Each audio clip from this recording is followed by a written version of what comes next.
Welcome to Not Another Greek History Podcast, the podcast that aims to be exactly what it says. I'm your host, Onoufilos Dovletis, and together we'll discover the not-so-frequently told stories of Greece's history that will change the way you view things forever.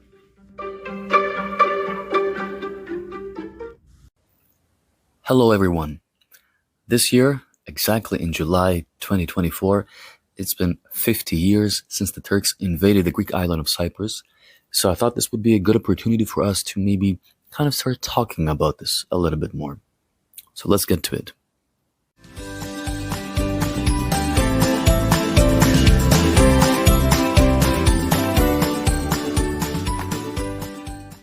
Cyprus has been inhabited by the Greeks for the past at least 3,000 years. You can say it's a bit of a long time. It has gone through a lot of conquerors and has survived Romans, British, Franks, Italians, Turks, British again, but always keeping its Greek heritage intact. The island was so rich in copper in antiquity that either the name of the island became the origin of the mineral's name or the other way round. Copper mainly, along with tin, was used to make bronze, so that was a big deal, and that helped the island prosper. Around 2000 BC, there was a significant Minoan influence from another Greek island, Crete, the biggest one of Greece. Keep in mind the biggest islands in the Mediterranean Sea would be Sicily, Sardinia, Cyprus, so Cyprus is third, Corsica, and Crete. So Crete is the fifth. So two amongst the biggest 5 islands of the Mediterranean Sea are Greek. Of course, there was a lot of fighting between several peoples over the island because of its strategic location in the eastern Mediterranean Sea, such as the Hittites, Egyptians, Phoenicians, Assyrians, Persians, and Romans. In 117 AD, Cypriot Jews joined the Kitos War against Emperor Trajan's Rome in a rebellion that was as fierce as it was devastating. They turned Salamis into ruins, and according to Roman historian Cassius Dio, they annihilated the Greek population. He claimed 240,000 people that were massacred, though that number is likely an exaggeration. Still, it paints a picture of the chaos.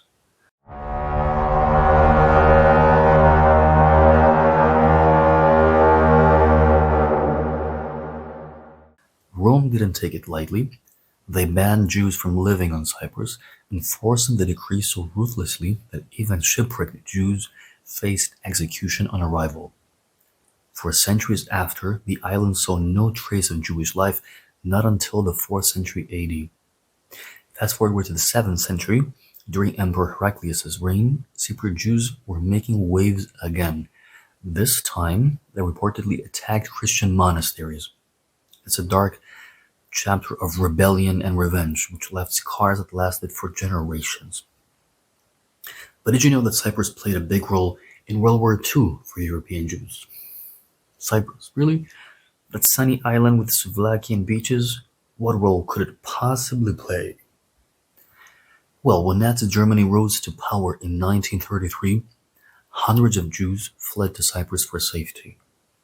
Then, after the Holocaust, the British set up detention camps there for Holocaust survivors who were trying to sneak into Palestine. Yeah, so between 1946 and 1948, around 50,000 Jewish refugees were held there. It was like a waiting room for freedom, a waiting room with a view to the Mediterranean, but still 50,000 people. And while they waited, life didn't stop. Over 2,000 children were born in those camps. But when the State of Israel was founded in 1948, most of those refugees left Cyprus to settle there. Cyprus became a stepping stone during one of history's darkest times. A small island caught up in a massive story. Who would have thought, right? Cyprus, beaches, halloumi, and hope. But now let's get back to the rest of the history of the island. Later on in the 7th century AD, we have an Arabic invasion, but not a full conquest. During the Crusades, which means the 1100s, so roughly 900 years ago, Richard the Lionheart from England, and that means Sean Connery, takes over the island, but then sells it to the Knights Templar, who then sell it to the Kingdom of Jerusalem. It is I who am honored, Lord Loxley. Thanks to you, I still have the throne. Friar, proceed. You kind of really see here that the island just couldn't be left alone. And that was just the beginning. There was going to be much more. Then the Italians, the Venetians specifically, take over the island and rule from 1489 to 1571.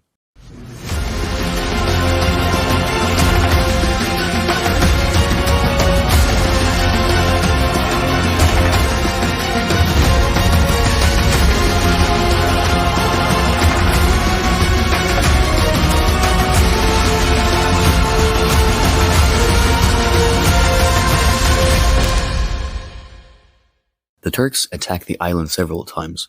The siege of Amohostos alone lasted a year. That is the city that is also known in English as Famagusta. I'm not going to be using these names though, because I'm not okay with names that have changed radically. From Amohostos to Famagusta, there's a big difference. In 1821, when the Greek revolution against the Turks begins, the Turks will massacre several people to crush the revolution. And whereas Greece becomes officially independent from the Turks in 1830, the Turkish occupation on the island will last up to 1878, just over 3 centuries. 1878 is the year when the Turks actually give Cyprus to the British. Yo, I'll tell you what I want, what I really, really want. Don't tell me what you want, what you really, really want. I'll tell you what I want, what I really, really want. Don't tell me what you want, what you really, really want. I wanna really, really, really wanna zig a zig. So the British didn't invade the island to take it over. It was invaded by the Turks, who then just gave it to the British to help them with something else, the Russians and all that. So the island goes from one occupation to the other. In 1955 now, so after 1878, we're going to 1955, which means pretty recently, when my dad was born, actually, the island is still under British rule. That's when a small group of fighters called Eoka, they take to arms led by Rivas, and they fight the British. The British exiled the Cypriot Archbishop Makarios, and for 4 years, with an army of 40,000 soldiers, the British try to crush Eoka, the fighters, but they failed. What they succeeded doing, though, was to support the Turkish minority, using the Greeks' demand to unify with the rest of Greece as a red cloth. And for the first time, the Turks demand partition. The Greek struggle for independence from the British finally ends in 1960 with the signing of the Zurich Agreement. That agreement, though, excluded both the unification with Greece, that we call in Greek enosis, as well as the partition. At the same time, Greece and Turkey would retain an army on the island, and the British would get 2 large areas to be used as military bases. That's actually 2.8% of the island, so almost 3% is occupied, to be really honest, to this day by the British. The bases are called Akrotiri and Vekelia. Akrotiri just means cape in Greek. That's why it's a very common name all over Greece, such as, for example, in Santorini. Of course, England would not want the island to unite with Greece because it was far too precious for them. The Archbishop Makarios, that was exiled, eventually comes back to become the first president of the Republic of Cyprus, but that would only last up to 1974. From 1967, Greece has a coup d'etat, a dictatorship that would last for 7 years. They overthrow Makarios, and they want to unify Cyprus with the rest of Greece. That's why the Turks ask the British to intervene, which the British didn't want to do, because they wanted to remain neutral and keep their bases. And then the Turks invade Cyprus again in July 20th, 1974, precisely 50 years ago, as I told you, 400 years after their first invasion in 1571. Only now I think we can see that the island practically was unoccupied for a little over a decade. That is an insane number. After thousands of years of attacks, occupations and all that, it only lasted for a decade. Back then, in 1974, other countries sided with Turkey. Don't tell me that you didn't see that coming.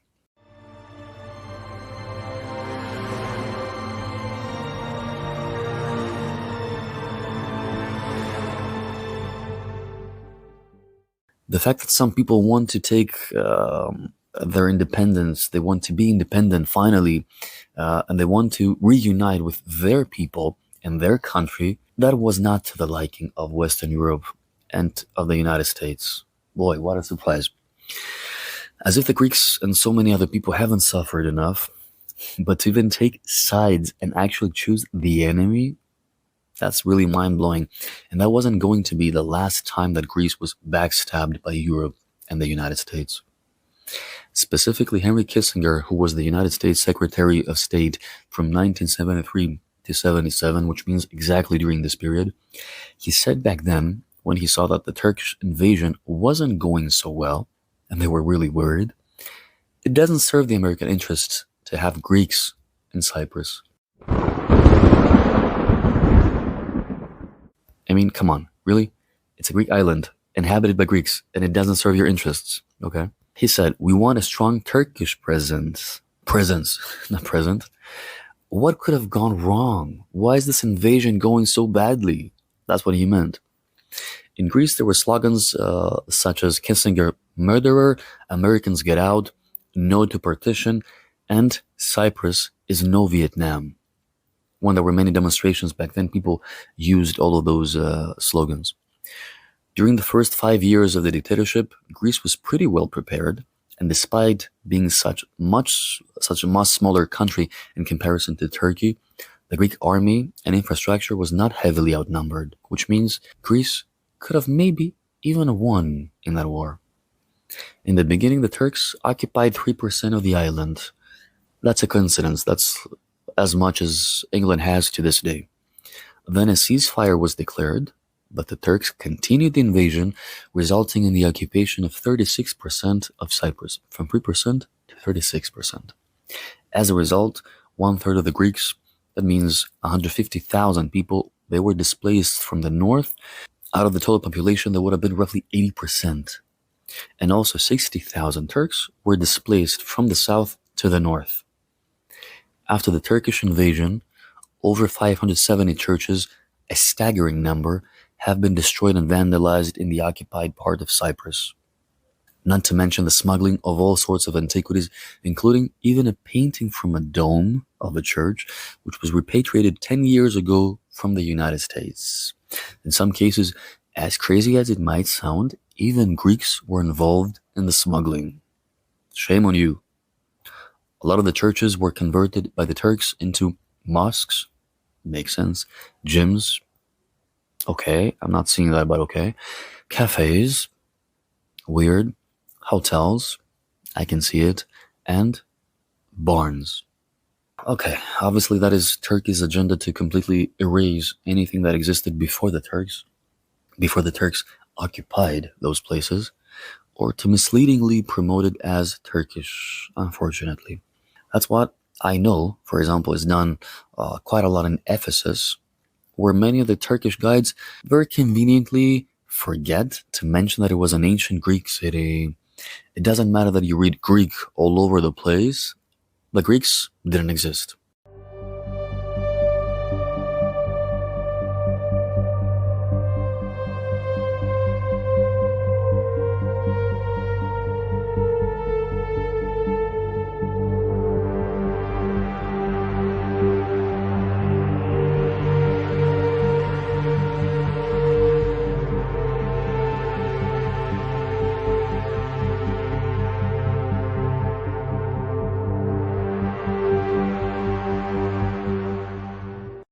The Turkish soldiers raped hundreds of Greek women.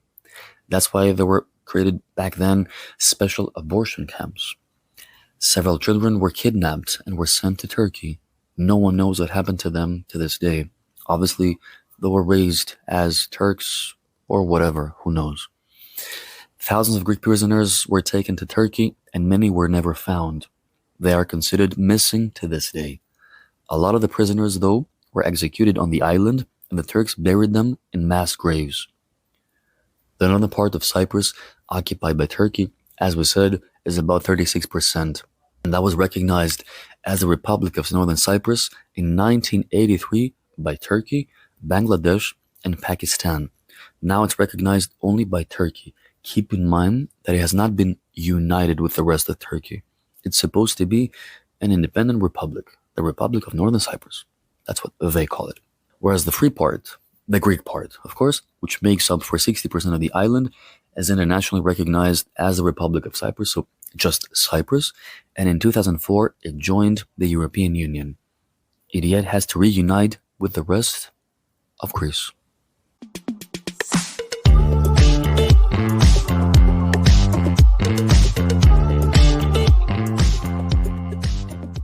We said the island becomes independent from the British in 1960. Nevertheless, that was bound to fail from the very beginning. And let's go a little bit further back. The British actually offered to give Cyprus to Greece in 1915 so that Greece would take part in World War I. Believe it or not, for them back then, for the British, Cyprus was considered to be a burden.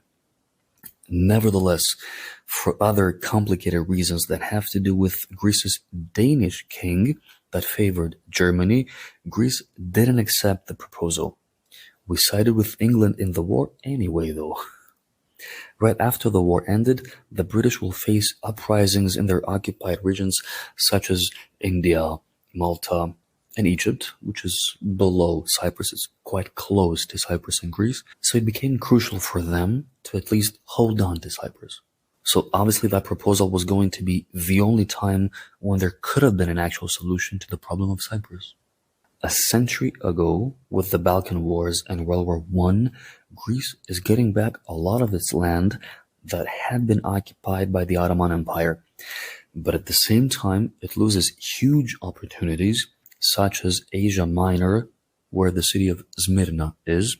The Turks call it Izmir. If all had gone as planned, Greece would have ended up having a very significant role in the Mediterranean Sea, and it could have had borders right next to Constantinople, or as you call it, Istanbul. The island of Cyprus did revolt against the British around 1930, but by that time, the empire wouldn't just let them go. Things became even worse for the Greeks of the island as the British tried to ban all things Greek. In 1950, Makarios, at the age of 37, is elected archbishop and thus also leader of the Greeks of Cyprus, and of course, he's in favor of uniting with the rest of Greece. That same year, there was a referendum where roughly 96% voted in favor of uniting with Greece. It was not about gaining independence from the British Empire. It was about uniting with Greece. Even Turks voted in favor of the union. But all that fails. Of course, the Greeks see the British gradually letting go of some of their colonies, but not letting Cyprus be. That's when they finally decide to take more action. As we said, in 1955, a small group of fighters called EOKA, led by a man called Grivas, starts fighting the British. Grivas was a very experienced man that had previously fought the Turks in 1922 and the Italians in 1940. In 1953, during the preparations for Queen Elizabeth's coronation, British flags were raised in the city of Paphos.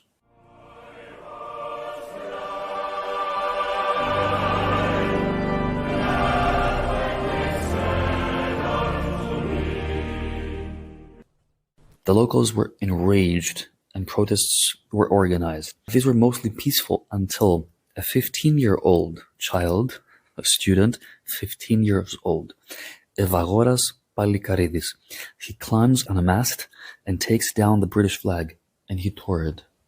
This started riots all around the city, which were, however, ignored by the police, who wished to avoid bloodshed in honor of the Queen's coronation.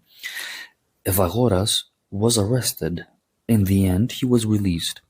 Of course, he joined the group of EOKA, which is formed in the next 2 years, and he gets arrested again. This is happening really, really fast. Keep in mind, he's practically a minor when this is happening. After a trial in 1957, Queen Elizabeth refuses to offer amnesty to Evagoras, and the 19-year-old Evagoras is finally executed by hanging on March 14th of 1957.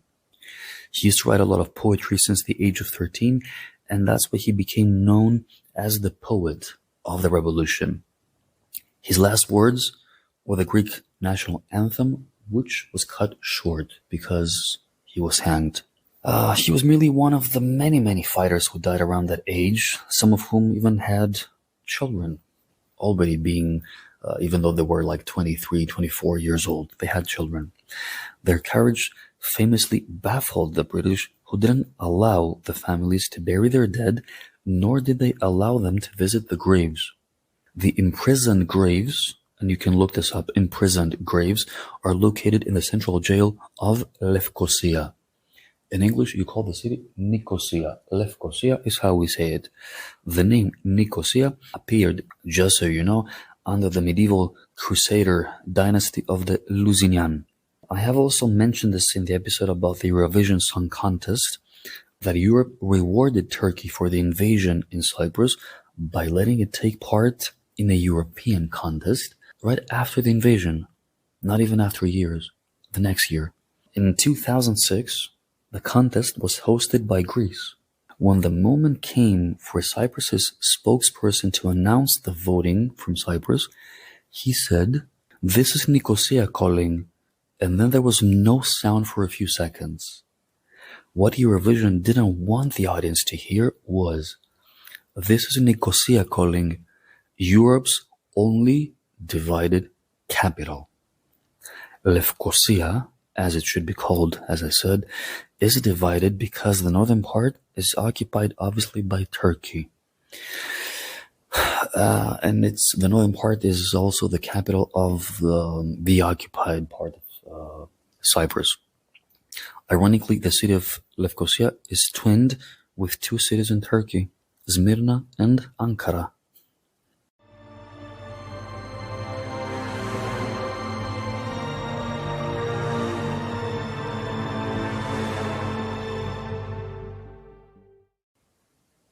In 1956, the British kidnapped Makarios and exiled him with a plan codenamed Operation Apollo.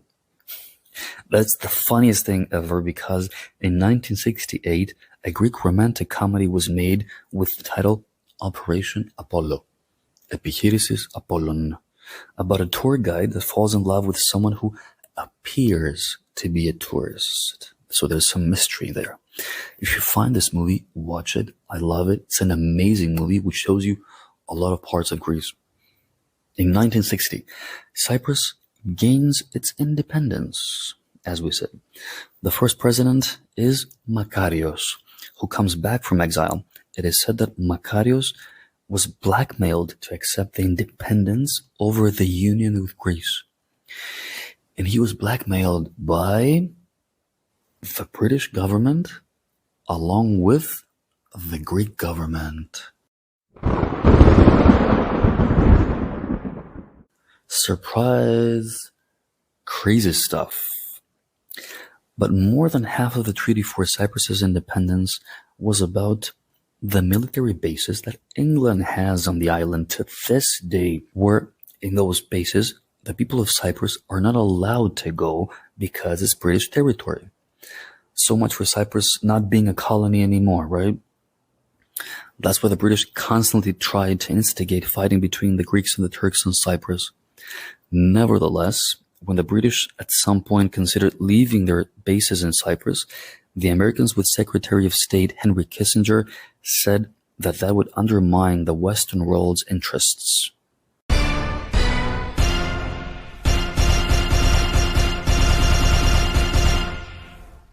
The fact that Greece belongs in the Western world meant nothing to Kissinger, who hated Greece, a country that's always been practically powerless.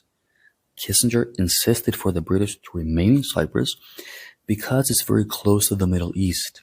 Keep in mind that in 1967, we had the Arab-Israeli Six-Day War.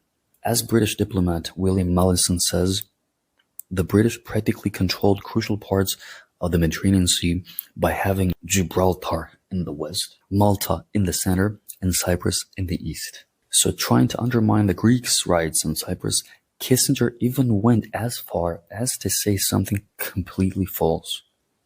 That the Greeks established themselves on the island by taking it over roughly 800 years ago. The Greeks have lived in Cyprus for the past 3,000 years. Not 800 years, not 300 years, 3,000 years. But okay, what's 2,000 years, right? No big deal. It's no coincidence that Kissinger had been influenced by Clemens von Metternich, an Austrian diplomat of the 19th century, who absolutely hated the Greeks and opposed the Greek Revolution, which began in 1821.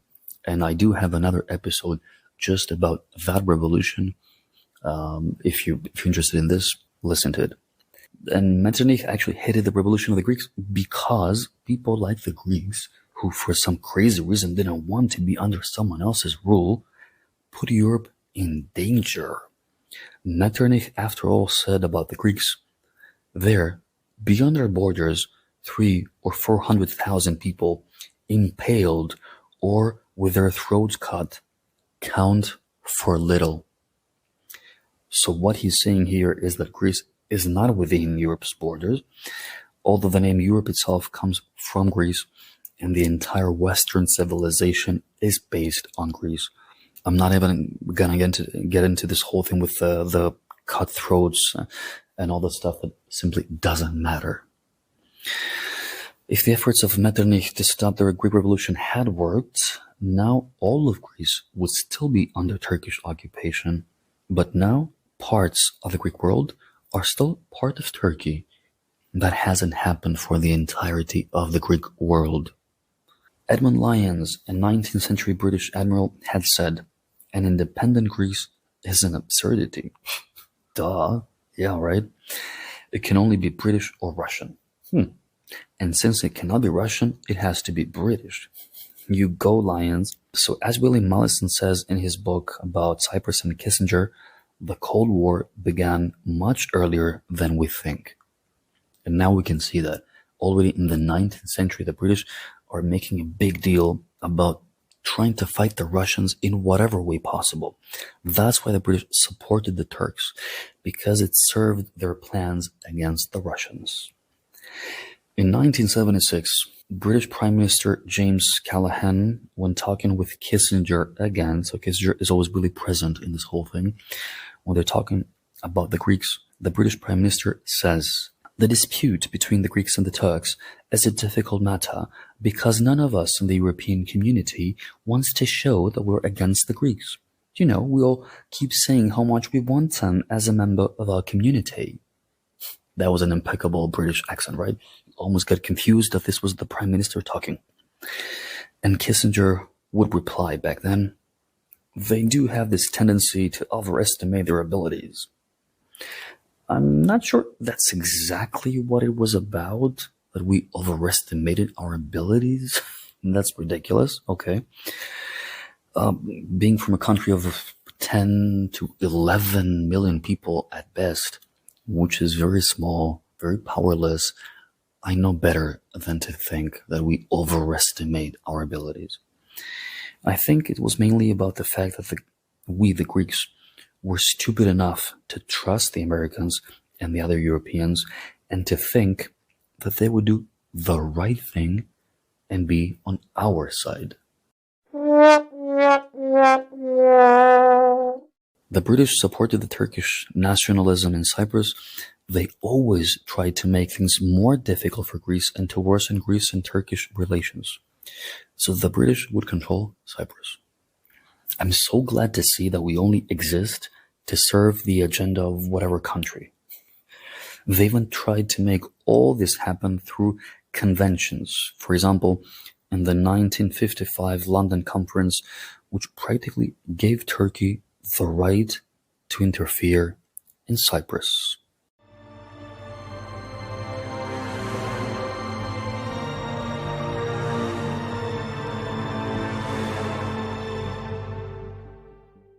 That is exactly the time in 1955 with the London Conference when the Turks in Istanbul attacked the Greek community by killing people, destroying stores and churches, and even desecrating graves.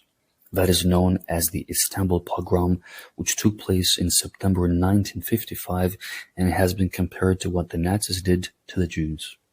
It is a known fact anyway that Germans and Turks exchanged ideas regarding the extermination and torturing of people.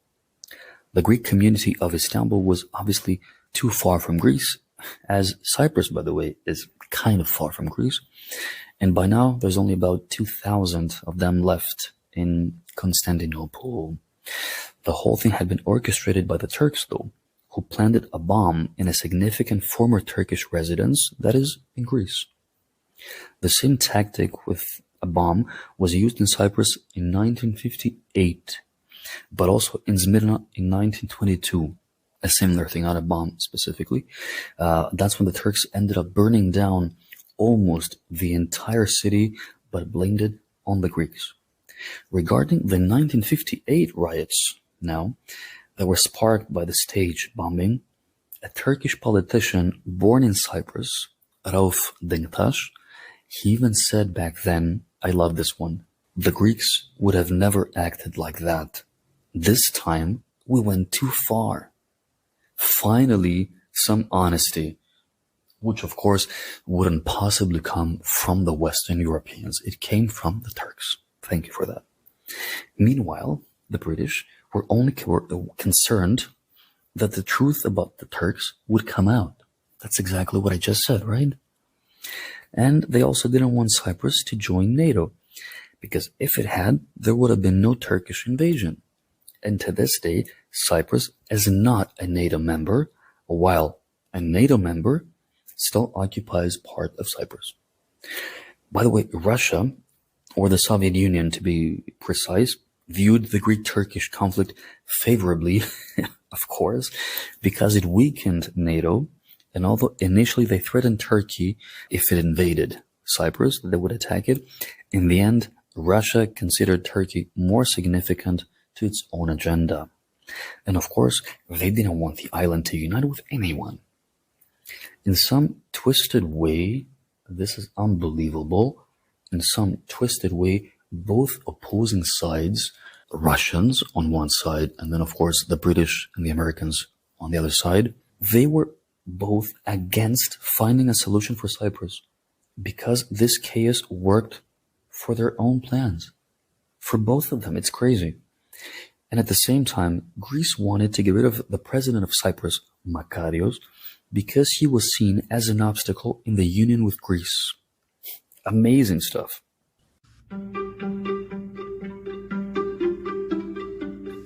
Thank you all for joining me on this amazing journey through history. If you enjoyed today's episode, don't forget to subscribe, rate, and leave a review. And please share. Until next time, this is Onofrios Dovletis signing off from Not Another Greek History Podcast.